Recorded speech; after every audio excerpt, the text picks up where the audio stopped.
So good morning.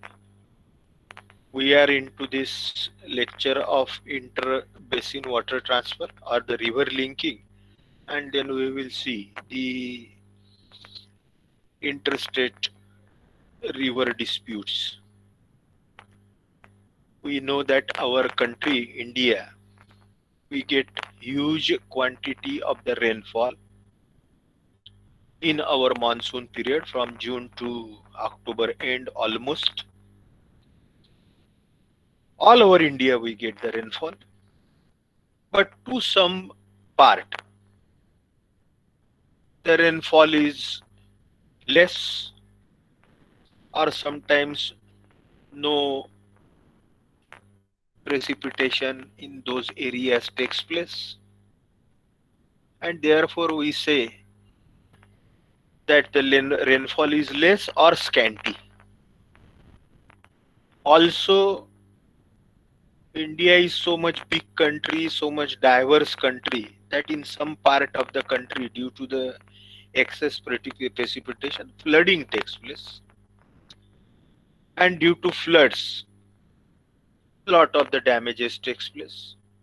We all know the damage to the property, people, human, animal, industry, roads. We have seen it in detail earlier.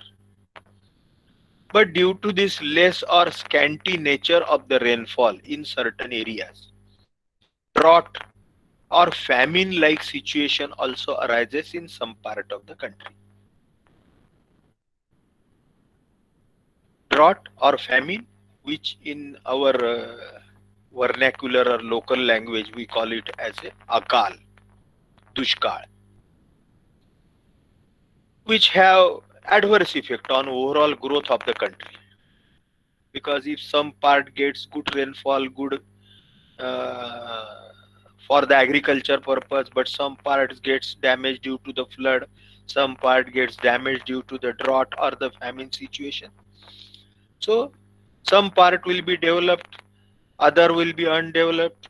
So there will be disparity and uniformity in development of the country will not be there. So it has been thought of since we received the independence that why not to join the country's northern and the southern river or some northern river to northern river, so that this flood water can be distributed uniformly, which will not only avoid the destruction due to floods in certain area, but also it will remove the drought or the famine like situation in another areas of the country. That is the surplus water from one basin, drainage basin, that is from one river to the deficit or which has got the drought or the famine like situation basins or the catchment areas, that is those rivers. This is called as a inter-basin water transfer. As well as some big rivers has got more catchment area, bigger catchment area.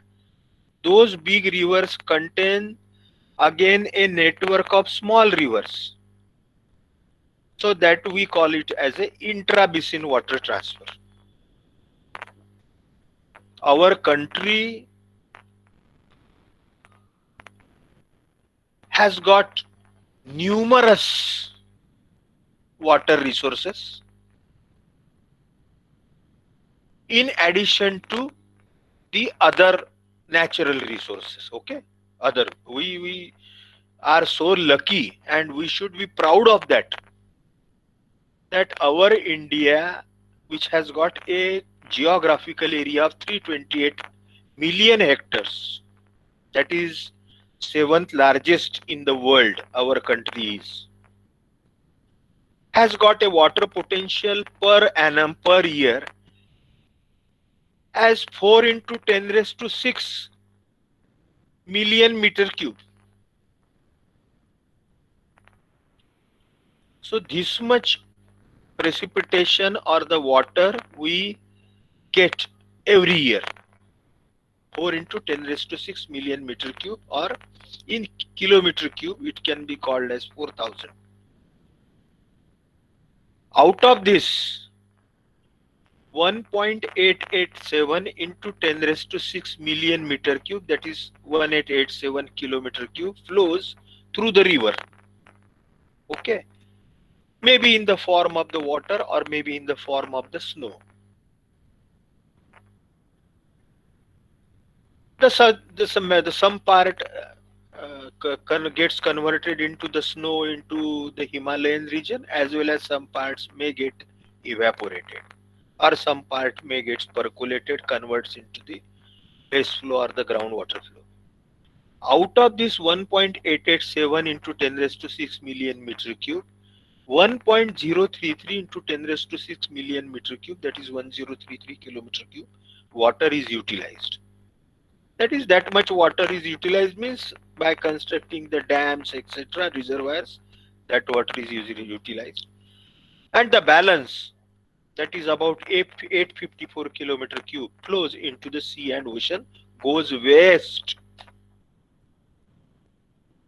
And we know, as you get that experience, that we are blessed with good rainfall. हमारे यहाँ पे monsoon में सभी तरफ लगभग अच्छी बारिश होती है, रेनफॉल होती है मेजॉरिटी ऑफ द एरिया, कुछ पार्ट छोड़े तो। एवरेज हमारे यहाँ नॉर्दर्न जो इंडिया है, उत्तर भारत, उसमें कम से कम 300 सेंटीमीटर की वर्षा होती है।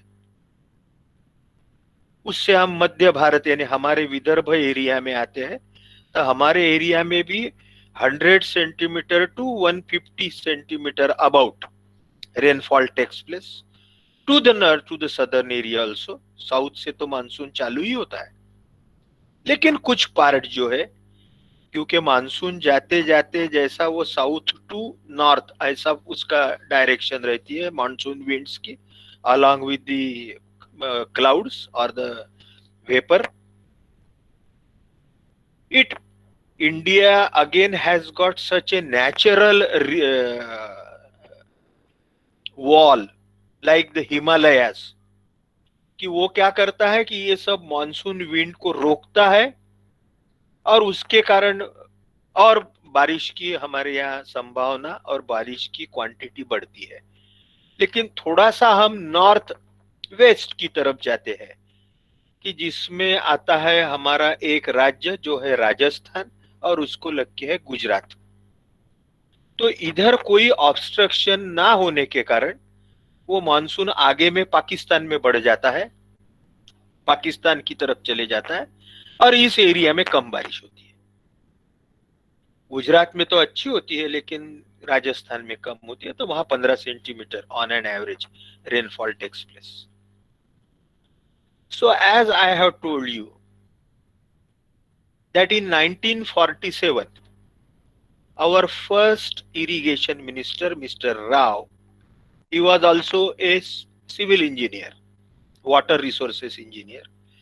He proposed at that time that India has got so much link of the beautiful large rivers in addition to the contribution of the precipitation of water from the monsoon. So India has got abundant water resources, but only thing is they are not uniformly distributed. So why not to link the river? Why not to link the river? Why not to connect the rivers? And also we have got that topography also. यानी ऐसा थोड़े बहुत कम जगह पे होता है, लेकिन ऐसी टोपोग्राफी भी है हमारे पास में कि नॉर्दर्न रिवर अपर लेवल में है और सदर्न रिवर थोड़ी लोअर लेवल में है, यानी पानी भी हमें ग्रेविटी से हम ले जा सकते हैं river to river, sir by doing all systematic technical surveys. कुछ ही जगह पे कुछ माउंटेन्स आते हैं तो हमें टनेल्स करके या कुछ जगह पे पंपिंग करके पानी ले जाना पड़ेगा। तो वो ऐसा रिवर लिंकिंग प्रोजेक्ट उन्होंने उस टाइम प्रपोज किया। उसके ऊपर में जैसे जैसे है ना, अभी ये थोड़ा अनफॉर्चुनेट पार्ट है कि 1947 से लेके आज 2020 तक के यानी लगभग 73 साल हो गए, लेकिन इस बारे में बहुत ज्यादा कुछ एग्जीक्यूशन नहीं हुआ, यानी बांधकाम नहीं हुआ। इसके ऊपर में स्टडी हो गई। मैंने बताया वैसे कुछ अटल बिहारी वाजपेयी जब प्राइम मिनिस्टर थे तब उन्होंने इसको और चालना दिया। सुरेश प्रभु करके उस टाइम में उन्होंने स्पेशल मिनिस्टर इसके लिए किया था, लेकिन फिर भी इसके ऊपर में बाद में इतना नहीं हुआ। तो इंटर बेसिन वाटर ट्रांसफर या रिवर लिंकिंग के बारे में अभी अच्छा प्रपोजल्स चालू है और हो सकता है in near future it will start. And if it starts तो सिविल इंजीनियर के जनरेशंस टुगेदर, यानी सिर्फ आप नहीं, आगे के कम से कम 3 4 5 बैचेस या जनरेशंस या 10 20 साल 30 साल, क्योंकि ये कोई इतने छोटे समय में होने वाला काम नहीं है, बहुत बड़ा काम है। करोड़ों अब्जावधि रुपए का फंडिंग इसको लगेगा, इतना बड़ा काम है। हुआ तो फिर तो इंजीनियर्स को भी जॉब का कोई प्रॉब्लम नहीं रहेगा और भारत भी will be rich in the water resources and ultimately agriculture will develop, industry will develop and the whole country will prosper। तो इसके लिए गवर्नमेंट ऑफ इंडिया ने national water development agency NWDA, इसका एक ऑफिस हैदराबाद में है, ठीक है, आप ध्यान में रखिए। NWDA national water development agency, ये रिवर लिंकिंग के ऊपर में काम करता है। Okay, NWDA national water development agency, it's office is in Hyderabad. This works over the connection of the or linking of the various big rivers all over India. They have done research work, they have done all the investigations, surveys, etc. to the preliminary level, and they have proposed that the Indian rivers can be linked, and to do this work with proper planning they have divided this into the 2 parts of the India, that is the rivers in the Himalayan part, that is the northern part, and the rivers in the southern part। ठीक है, Himalayan part यानी mountainous hilly part, और जो southern part जो है, जो plain है as compare to the Himalayan part, उसको पेनिनसुला करके कहते हैं। नया वर्ड यदि आपने नहीं सुना होगा, it is called as the peninsula, PENINSULA, peninsula. ठीक है, फ्लैट फ्लैट पेनिनसुला है ना, जिसको इंग्लिश में बोलते हैं थोड़ा फ्लैट टोपोग्राफी वाला एरिया। तो हिमालयन रीजन के रिवर्स और जो बचा हुआ जो है सदर्न पार्ट, दक्षिण भारत, उत्तर भारत और दक्षिण भारत, तो उत्तर भारत में की नदियां जिसमें गंगा, यमुना, ब्रह्मपुत्रा और भी कोई गंडक वगैरह ऐसे कुछ नदियों के नाम हम आगे में देखेंगे। ये नदियों का लिंकिंग, और साउथ की नदियां जिसको पेनिनसुलर कंपोनेंट करके कहा है, पेनिनसुला इसलिए peninsular component and Himalayan component, ऐसे 2 भाग में रिवर लिंकिंग को उन्होंने प्रपोज किया। और ये इसमें से भी उन्होंने टोटल यानी हिमालयन कंपोनेंट में 14 और पेनिनसुलर कंपोनेंट में 16, ऐसे टोटल 30 नदियां एक में को जोड़ सकते हैं, बड़ी बड़ी नदियां। Thus, they have proposed linking of the Indian rivers under 2 components, Himalayan and the peninsular component. Or what they have proposed, that 30 links are 30 links. Links means linking of the river. They are proposed. Who proposed? NWDA, National Water Development Agency, whose office is in Hyderabad. So after linking these 30 rivers, 30 rivers, all that problem of the flood as well as surplus water in certain area, smaller or the less quantity or the drought situation impact of another area can be minimized or can be 100% removed, and which will ultimately result into the growth of the country. So you have got that in this short note that what is river linking, what is its necessity, who is responsible in our India, NWDA, two components, Himalayan component, as you can see in this map, and the peninsular component. Okay, we will see one by one. Himalayan component we will see first, and then we will see peninsular component. Himalayan component means connecting all the major rivers which are originating from the Himalaya. Okay, इसमें सब आ गई फिर Ganga, Yamuna, Kosi, Gandak, Brahmaputra. Okay, all the big rivers are there. They are interconnected, so that if flood is there in certain river, that can be diverted into another river, and again through that river, if these are connected to the southern part of the country, that is peninsular part, then that water can be brought to the southern part also, peninsula. Okay, so they have proposed to a total 30 links, 30 interconnections of the river, out of which 14 are from the Himalayan component and the 16 are from the peninsula or the southern part of the country. You must be seeing in your screen, maybe in your mobile or maybe in your laptop, the maps I am showing here on this my laptop. So Himalayan component, you can see all the major, you must be seeing all the major rivers here. That is this Yamuna, Ganga, Ghagra, then Brahmaputra, which is starting from the northeast.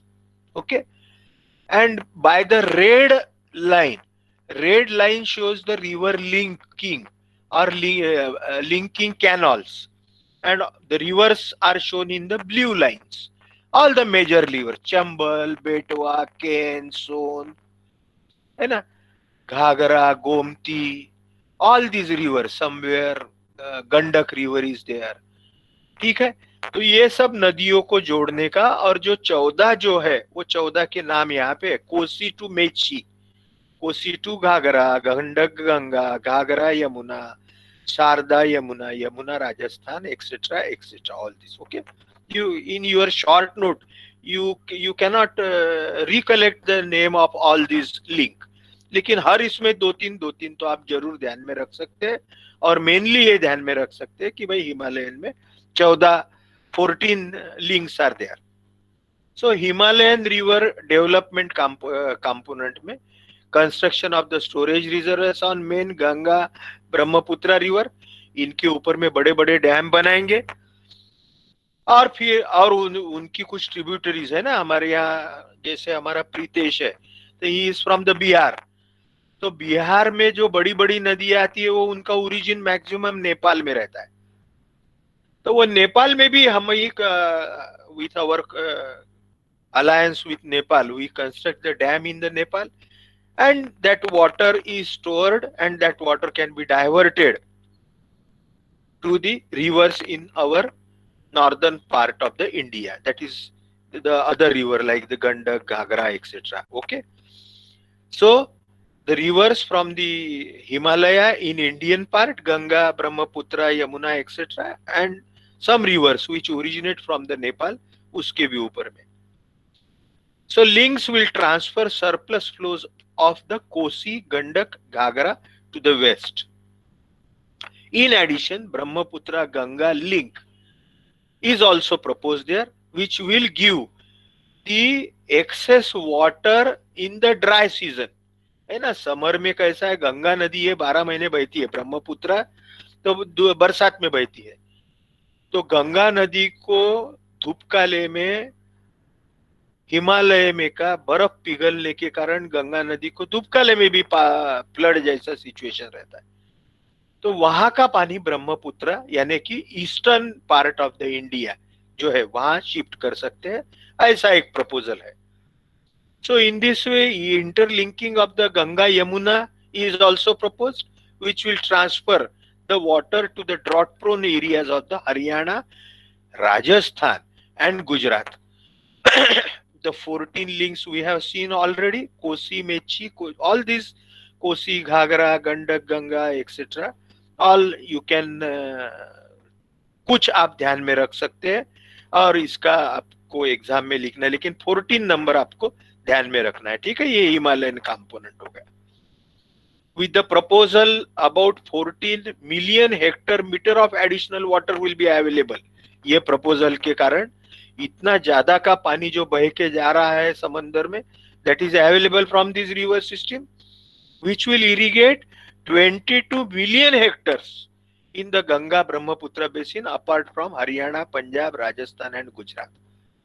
Okay, it will also provide ये ही proposal में, यानी कलकत्ता का जो हमारा port है जहाँ पे जहाज वगैरह आते हैं बड़े बड़े, तो उसका भी हम बढ़ा सकते हैं। तो वहां पे 1120 क्यूबिक मीटर पर second cumecs of the water that will be provided through the river Hubli and navigation.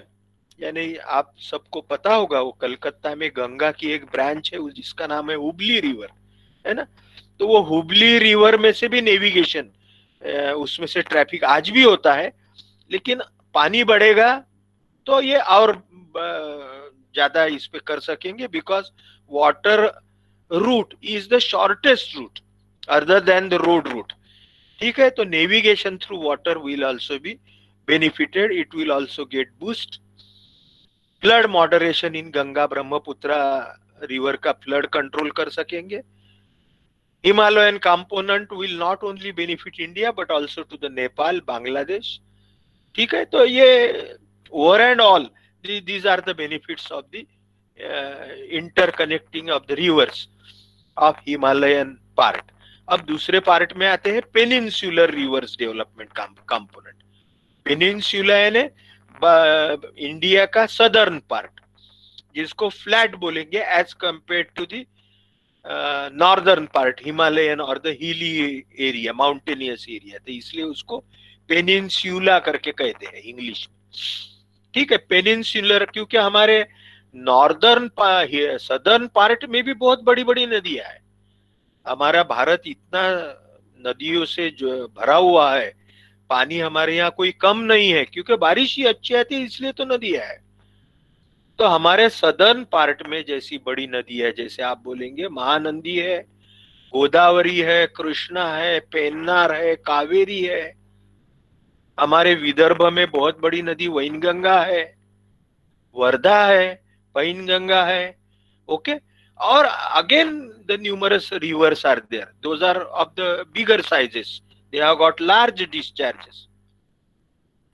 तो इन नदियों को जो कनेक्ट करना है उसको सदर्न वाटर ग्रिड करके कहते हैं, ठीक है।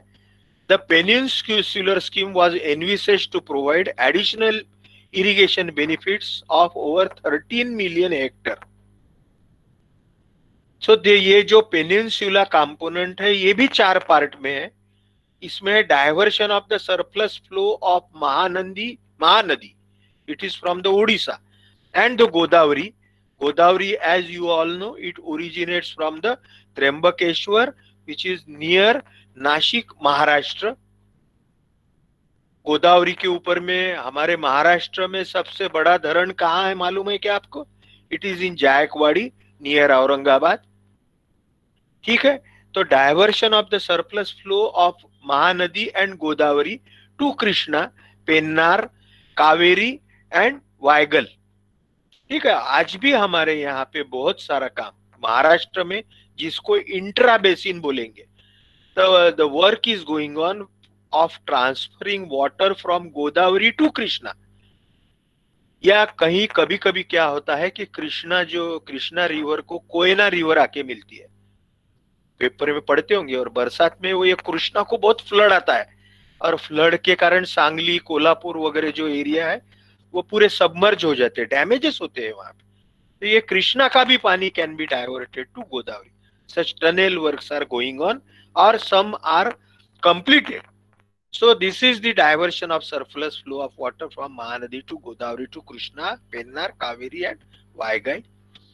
Diversion of west flowing rivers of Kerala and Karnataka to east, है ना। बहुत सारी हमारी जो नदियां है, जो सह्याद्री जो हमारा है, जो वेस्टर्न पार्ट का बहुत बड़ा पर्वत है, कि जिसको लग के केरला, कर्नाटका और महाराष्ट्र की कुछ नदियां है, वो सह्याद्री के ऊपर में साउथ वेस्ट मानसून आके वो कोकण वगैरह, स्पेसिफिकली हमारे महाराष्ट्र की बात करेंगे तो कोकण, केरला और कुछ कर्नाटका का पार्ट, गोवा भी। तो यहाँ क्या होता है, बारिश बहुत आती है, और सह्याद्री क्योंकि बड़ा पर्वत है वहां क्लाउड्स रुक जाते हैं, और वो पानी लेकिन फिर से समंदर में बह के वेस्ट चला जाता है। तो उसमें की जो रिवर्स है, जिसको वेस्ट फ्लोइंग रिवर्स बोलेंगे, पश्चिम वाहिनी नदियां, तो उन नदियों को भी पानी उसको पूर्व वाहिनी नदियों में लेके आएंगे। इसका एक डाइवर्शन का प्लान चालू है, काम चालू है इसके ऊपर में। Interlinking small rivers flowing along the west coast north of Mumbai and south of the Tapi river, interlinking the southern tributaries of Yamuna. Yamuna नदी को कुछ दक्षिण में जो उगम जिनका ओरिजिन है, ऐसी भी कुछ नदियां हैं, लेकिन जिसका जो सातपुड़ा रेंजेस से जिनका ओरिजिन है, तो वो but it flows towards the northern part, तो वो नदियों का भी पानी साउथ पार्ट में लाने के प्रपोजल है। पेनिनसुलर रिवर में मैंने आपको बताया वैसे 16 रिवर लिंकिंग के प्लान है। Mahanadi to Godavari, Godavari to Krishna, Godavari to Krishna, ये अलग अलग जगह के लोकेशन के डैम्स के है, कहाँ कहाँ कनेक्ट होंगे। जैसे गोदावरी पोलावरम से कृष्णा विजयवाड़ा, कृष्णा आलामट्टी, ये बहुत इंपॉर्टेंट डैम है आलामट्टी का, यहाँ पे हर साल, ये कर्नाटका में है, और यहाँ पे महाराष्ट्र में का फ्लड का वाटर जो कृष्णा का जाके रुकता है, और जो इसको बैक में है कोल्हापुर वगैरह एरिया, और कुछ सांगली का भी, वहाँ फ्लड के कारण बहुत डैमेजेस होते हैं। तो कृष्णा टू पेन्नार रिवर, कृष्णा श्री शैलम, ये हैदराबाद के आगे में है, टू पेन्नार, कृष्णा नागार्जुन सागर टू पेन्नार। ऐसे बहुत सारे प्लान है, कुछ आप नंबर ध्यान में रख सकते हैं, कुछ नाम ध्यान में रख सकते हैं, पूरे के पूरे तो ध्यान में रखना it is very difficult. But the southern और the peninsular component contains 16 rivers linking, and the northern component or the Himalayan component of the inter river linking or inter water transfer through the basin contains 14 links that we can keep in mind.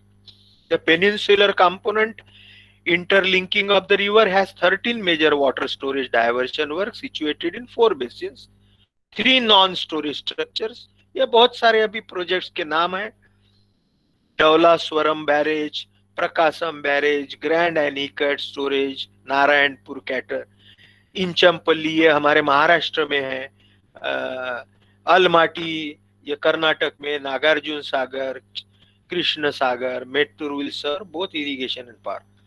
One storage node, that is Somasila, Polavaram and Srisalem are multi-purpose projects serving domestic irrigation and hydropower, है ना। हम बहुत detail में पढ़ रहे हैं, लेकिन कहने का मतलब एक ही है कि हमें यह समझना चाहिए from our general knowledge point of view as well as from our exam point of view, है ना। छोटी सी नोट तो जरूर आती है, तो हमें इन शॉर्ट भी इतनी बहुत ज्यादा इंफॉर्मेशन रही और इसको हम शॉर्ट में लिख सके तो विल गेट गुड मार्क्स। तो ये फिर से वो 16 जो लिंक है, 16 links in the peninsular part, the names of all this 16 links are there. The survey work, investigation work, as again by the NWDA, वो जो हमने शुरू में देखा हैदराबाद में जो है, इसके ऊपर में काम चालू है।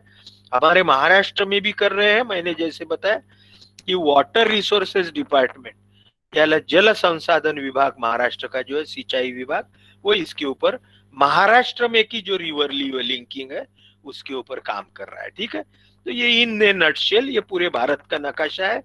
और इसमें फिर से वो 14 और 16 ऐसे 30 रिवर लिंकिंग के बारे में बताया गया है। Merits and demerits of the inter basin water transfer, in short, water is utilized uniformly economically to yield the significant output, है ना। पानी पूरे भारत में यूनिफॉर्मली यूज किया जाएगा और सस्ता भी होगा, इकोनॉमिकल भी होगा। इरिगेशन बढ़ेगा, पावर जनरेशन बढ़ेगा, inland navigation and overall increase per capita income, हर एक की कमाई बढ़ेगी तो निश्चित सभी तरफ में सुख सुविधा और सब लोगों में ही ओवरऑल डेवलपमेंट होगा। Provides ample surface water, growing needs of the domestic and industries, minimizes droughts and the floods, reduces exploitation of the groundwater, है ना। सरफेस वाटर ही इतना भरपूर है तो जमीन में से पानी निकालने की जरूरत ही नहीं पड़ेगी, उल्टा ग्राउंड वाटर रिचार्जिंग होगा, improvement in the ground water potential. ये बहुत इंपॉर्टेंट है। ह्यूज एम्प्लॉयमेंट जनरेशन, बहुत लोगों को, करोड़ों लोगों को काम मिलेगा। नॉट ओनली इंजीनियर्स, लेकिन बाकी भी इससे कनेक्टेड जितने हैं उतने लोगों को काम मिलेगा। इंडस्ट्रीज आएगी, मशीन्स लगेगी और सब development of the fisheries, salinity control, recreation, है ना। कुछ जगह पे सॉल्टी वाटर रहता है वो भी कम हो जाएगा, recreation, socio economic development, control इन माइग्रेशन, है ना। बहुत सारे हमारे यहाँ क्या होता है कि राजस्थान में या गुजरात में या कुछ समझो बिहार में भी, तो यहाँ से क्या होता है कि डेवलपमेंट नहीं है, बारिश नहीं है, इंडस्ट्रीज नहीं है, इरिगेशन नहीं है, तो यहाँ के लोग दूसरे एरिया में जाके बसते हैं, है ना। राजस्थान से महाराष्ट्र में आते हैं, ऑल ओवर इंडिया, है ना। Our overall it is our country, तो इसको माइग्रेशन करके बोलते हैं। तो ये माइग्रेशन नहीं होगा, बिहार का आदमी बिहार में ही काम करेगा, राजस्थान का क्योंकि बारिश पानी उधर भरपूर है तो उसको इधर उधर काम ढूंढने के लिए जाने की जरूरत नहीं है। Conversion of the barren land into the culturable land, जो खाली जमीन है वो पूरी खेती योग्य और बनेगी। जो डेल्टाज वगैरह है कोस्टल जोन में, डेल्टाज आप पढ़े हैं आपके जियोलॉजी में, वो डेल्टाज फॉर्मेशन कम होगा क्योंकि सिल्ट अभी सब बह के नहीं जाएगी नदी में से, जो एक तरफ जाती थी वो सभी तरफ डिस्ट्रीब्यूट हो जाएगी। सो फ्लड और ड्रॉट के ऊपर का खर्चा कम हो जाएगा। थोड़े डीमेरिट है, large area liable for submersion due to construction of the reservoir and canals. बहुत सारा एरिया जो है वो तालाब के नीचे जाएगा, कैनाल के नीचे जाएगा। कुछ ना कुछ यानी कुछ फायदे बहुत ज्यादा है, लेकिन थोड़े बहुत तोटे होंगे उसमें, वो तो सहना पड़ेगा तो वो, लेकिन इतने नहीं है कि फायदे के सामने तो the losses are, demerits are very small. वो ऐसा बोलते हैं कि भाई तालाब में, कैनाल में कुछ जमीन जाएगी, हो सकता है इकोलॉजिकल सिस्टम, कहीं का फॉरेस्ट भी जा सकता है। Difficult to solve interstate and international water dispute, जो अभी आगे में हम पढ़ रहे हैं, interstate and international water dispute, legal problem in sharing the water, है ना। स्टेट्स को ऐसा लगेगा कि अरे चलो यमुना नदी तो हमारे यहाँ से ओरिजिनेट हो रही है और पानी इसका लेके जा रहे हैं आप केरला में, तमिलनाडु में, तो ये नहीं चलेगा, ऐसा कुछ स्टेट बोल सकते हैं।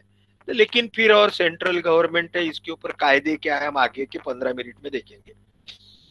Cost of the project and recurring expenditure for maintenance आ रहा है। Initial cost is very high, शुरू में तो खर्चा आएगा लेकिन डेवलपमेंट चाहिए तो खर्चा करना पड़ेगा, और मेंटेनेंस का भी खर्चा आएगा क्योंकि इतना बड़ा जब प्रोजेक्ट करेंगे इंटरलिंकिंग तो उसको सालों साल मेंटेन करना पड़ेगा, लेकिन as compare to the benefits these are very less. Water pollution in conveyance, एक जगह से दूसरी जगह ले जाना है तो हो सकता है वाटर का पोल्यूशन हो। Loss of water in conveyance through the canals, canal में से ले जाते वक्त सीपेज हो सकता है, लेकिन आजकल लाइनिंग कैनाल करते हैं। या आजकल बड़े बड़े पाइप में से पानी ले जाते हैं, अभी टेक्नोलॉजी बहुत डेवलप हो रही है, तो लॉसेस कम हो गए उसमें। Land acquisition and rehabilitation problem, लोगों को रिहेबिलिटेट करना पड़ेगा, क्योंकि किसी की तालाब में जमीन जाएगी, डैम में जाएगी, गांव जाएंगे, ये हो सकता है, तो उनको फिर से लेकिन रिहेबिलिटेट जरूर करना पड़ेगा, और उसके लिए खर्चा जरूर आएगा। कहीं जंगल भी जा सकता है, फिर से जंगल नए जगह करना पड़ेगा। लॉन्ग टर्म प्रोजेक्ट है, तो कॉस्ट उसकी बढ़ सकती है, समय बहुत लगेगा, लेकिन ऐसा 1-2 साल में नहीं होगा। ये कम से कम 30-40 साल का प्रोजेक्ट है टोटल, 40 years में require. Serving for high altitude area needs pumping of water which requires huge power and maintenance. Pumping करना पड़ेगा, कुछ जगह ग्रेविटी से नहीं ले जा सकेंगे, कुछ बीच में जैसे नॉर्दर्न टू सदर्न में ले आते हैं, तो बीच में सातपुड़ा रेंजेस है, तो उसमें से आपको पानी ले जाना पड़ेगा, तो उसके लिए पंपिंग करना पड़ेगा, इलेक्ट्रिसिटी लगेगी। लेकिन आप जब ये पानी स्टोर कर रहे थे, इलेक्ट्रिसिटी प्रोड्यूस भी कर रहे हैं, हाइड्रो इलेक्ट्रिक पावर, तो that will not be of huge loss, maintenance उसका आएगा कंपैरेटिवली, ऐसा बोल रहे हैं। Needs huge debate at micro level and macro level on the issue to convince the people, लोगों को समझाना पड़ेगा। Problems of soil erosion and sedimentation, undulated zones में be required to construct large number of cross drainage work, ये करना पड़ेगा। ठीक है, अभी आगे में हम आखिरी पार्ट में चलते हैं, अगले 10-15 मिनट में इसको खत्म कर डालते हैं। जैसे मैंने बताया कि हमारे भारत में इतनी बड़ी बड़ी नदियां हैं, जो हिमालय से होती है, कुछ सदर्न पार्ट में है, जैसे गंगा, यमुना, ब्रह्मपुत्रा, पंजाब में की नदियां है, सतलज है, और भी नर्मदा, गोदावरी, महानदी, वैनगंगा, पैनगंगा, वर्धा। ठीक है, ये सभी रिवर क्या है, इनका उगम एक स्टेट में है। ऐसे गंगा है तो उसकी लेंथ 1000 किलोमीटर है या ज्यादा ही है, 1000, 1200, 2000, 3000 किलोमीटर। यमुना की वैसी है, और भी हमारे वैनगंगा, गोदावरी तो बहुत ही बड़ी है, कृष्णा है, ऐसी नदियां है। महाराष्ट्र में ओरिजिनेशन है, लेकिन वो समंदर को मिलती है तुम्हारे तेलंगाना में या आंध्र प्रदेश में या और कहीं। नर्मदा का ओरिजिन है मध्य प्रदेश में, और वो समंदर को मिलती है गुजरात में। वो जाते जाते छत्तीसगढ़ से जाती है, मध्य प्रदेश से जाती है, महाराष्ट्र बाउंड्री से जाती है, और आखिरी में गुजरात में एंट्री करते हुए समंदर में मिलती है। तो कहने का मतलब है कि ये नदियों का पानी किस स्टेट ने कितना यूज करना, इसके ऊपर में है ना। जैसे एक आधा घर रहता है, हमारे घरों घरों घर, हमारे घर में पहले कोई दादाजी घर बनवाते हैं, और फिर उस दादाजी के 3 बेटे होते हैं, 3 बेटों के फिर और नाना जी उनके और 3 बेटे, ऐसा करते करते जनरेशन बढ़ते जाती है। तो वो जो जो पहले बहुत बड़ा बंगला था या घर था, उसके डिवीजन, या खेती का होता है हमारे यहाँ पे, पहले बहुत 100 एकड़ की खेती है बोलते थे हमारे पास में, एक फैमिली के पास में। लेकिन फैमिली के मेंबर बढ़ते बढ़ते गए, तो वो खेती का डिस्ट्रीब्यूशन हो गया।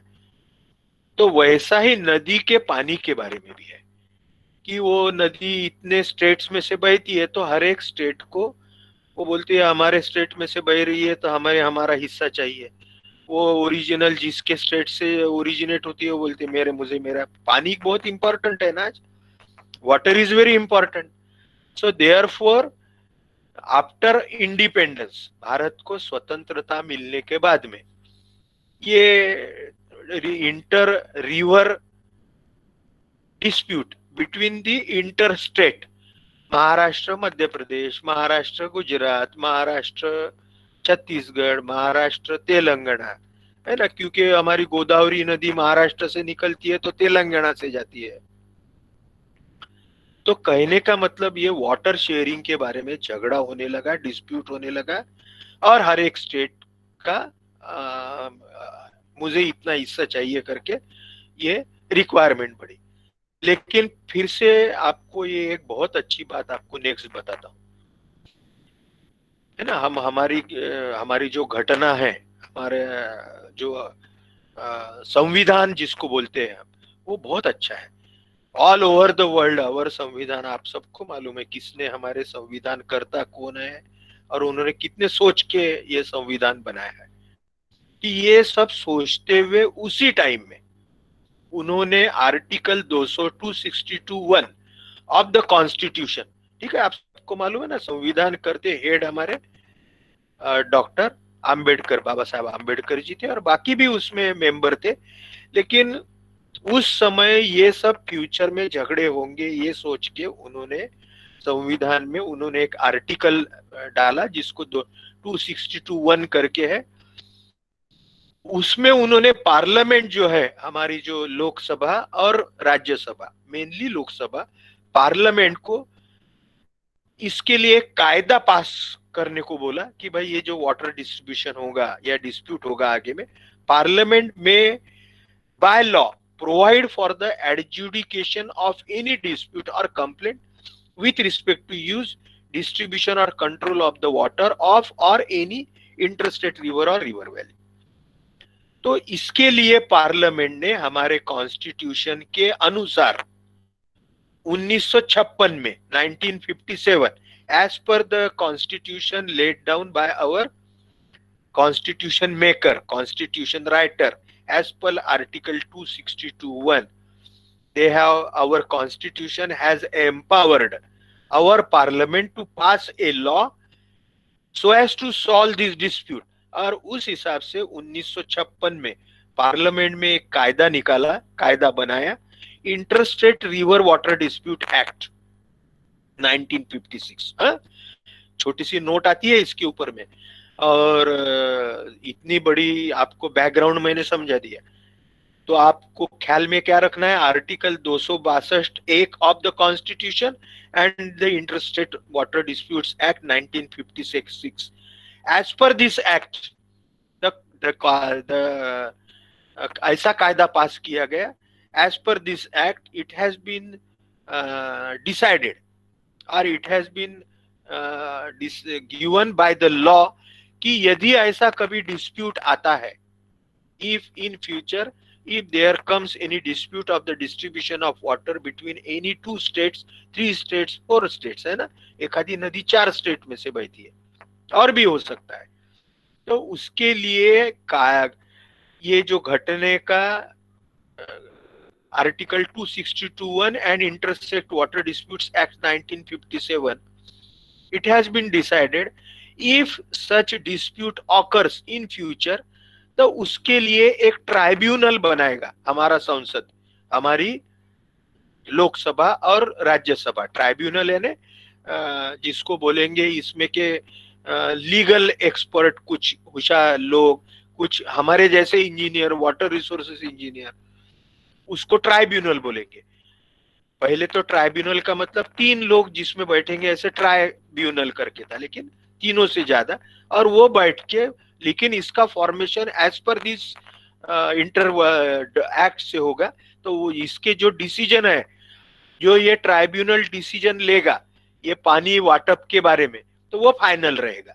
उसके ऊपर आप कोर्ट में जा सकते हैं, जो स्टेट को ऐसा लगेगा अरे मेरे ऊपर अन्याय हो गया, मुझे कम पानी मिला, तो वो जा सकता है। लेकिन ये ट्राइब्यूनल इसलिए बनाया गया कि ये ट्राइब्यूनल पूरा स्टडी करेगा, और ये ट्राइब्यूनल स्टडी करके इसमें जैसे कोई स्टेट आता है या इसमें कोई यूनियन गवर्नमेंट है या स्टेट्स है मेनली, तो उसमें जो भी डिस्प्यूट होता है वो डिस्प्यूट को आइदर निगोशिएशन के द्वारा या बाद में फिर टेक्निकलिटी उसको देखने के बाद में it will decide whose share will be how much। okay, so this is as per the interstate water dispute act। most of the disputes refer to sharing of the water of interstate river dispute also arise in regard to interpretation of terms of an agreement of implementation of the same। ठीक है, तो ये ऐसा कायदा किया गया। ये जो ये काय के लिए हो सकता है, पानी वाटप के लिए हो सकता है, या एखादा ऑर्डर पास करने के बाद में वो ऑर्डर में क्या बताया गया है ये गलत समझ सकते हैं, तो उसको भी क्लैरिफाई करने के लिए ऐसे ट्राइब्यूनल हम करेंगे। करके interstate dispute act, water dispute act 1956 से डिसाइड किया गया।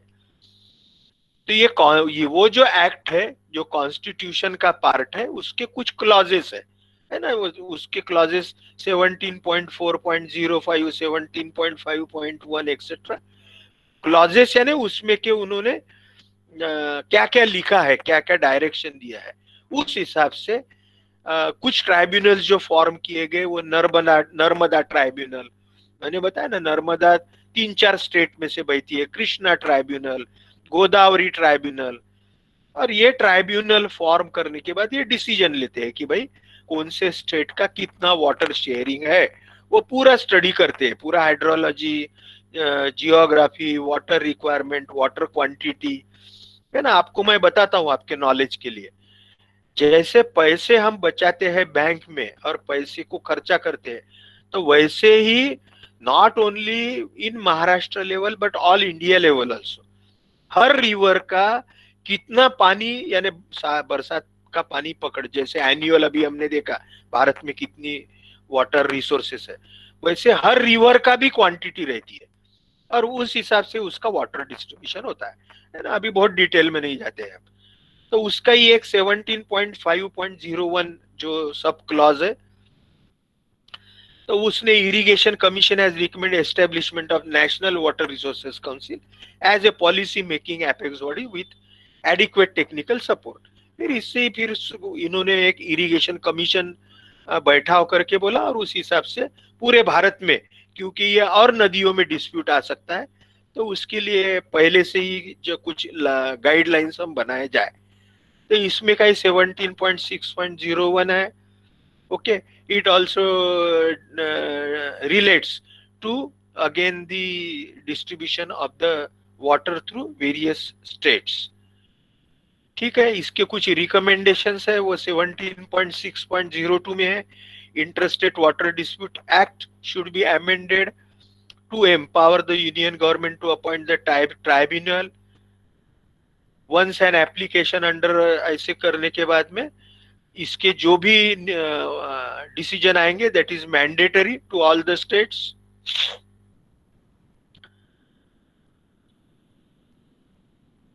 There should be a data bank, यानी फिर से वो जैसा हमने बोला कि एक ओवरऑल एक ये करेंगे appoint, and it will work over all the technicalities, all the water availability and the part of the river flowing through various states, and will arrive at initially the water distribution, और उसमें भी dispute हो सकता है तो फिर tribunal form करेंगे। तो उसके कुछ क्लॉजेस है 17.6.04 etcetera which all deals with the tribunals, that is the commissions which will decide water distribution for certain period or maybe for the unlimited period। Okay, this law of 1956 has been again amended, corrected from time to time as per 17.6.05। some rivers जो है current interstate river water dispute and tribunal, अभी जो है interstate वो है Ravi Beas water tribunal, Vamsadhara river water dispute, Mahadayi Mandovi river, Krishna river, Kaveri water, other interstate water dispute, Babhli barrage issue, Mullaperiyar dam, तो ऐसे बहुत सारे हैं, Narmada, Godavari, Krishna, okay etcetera, all these are there.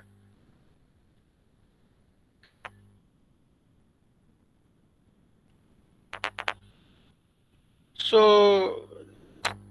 these are all the interlinking etc. So over and all, this is in short what I wanted to give you regarding the inter river water disputes etc. So friends, we are at the end of our unit number 6, wherein today we have discussed about the inter state water disputes due to the rivers flowing through the interstate, as well as we have also seen in our earlier part the importance of the inter basin water transfer. Though I have taken it in very large detail, इसके ऊपर में छोटी छोटी notes आती है, लेकिन notes जरूर आती है. I have also given it in your print soft copies of the notes. I have provided it on our Google class. Please go through it again and again. अभी आपके कुछ लोगों ने जिन्होंने क्लास अटेंड किया है वो तो परमानेंट उनके ध्यान में रहेगा ये. ठीक है. Importance of the water resources is abundant, as you can see in your pictures on your screen. कुछ डैम्स दिख रहे हैं, कुछ बैरेजेस है, and ultimately this water is being flown to the for the agriculture purpose, है ना. वो ये हमारे सिविल इंजीनियर्स का मेनली काम है related to water resources. So we are in future are the creator of all these things. Okay, so here we will be stopping. As you can see, rainwater used for the life. बादलों से नल के लिए, वर्षा का पानी पकड़ो, अपने पानी की समस्या को हल करो. Okay, so we'll take the break here.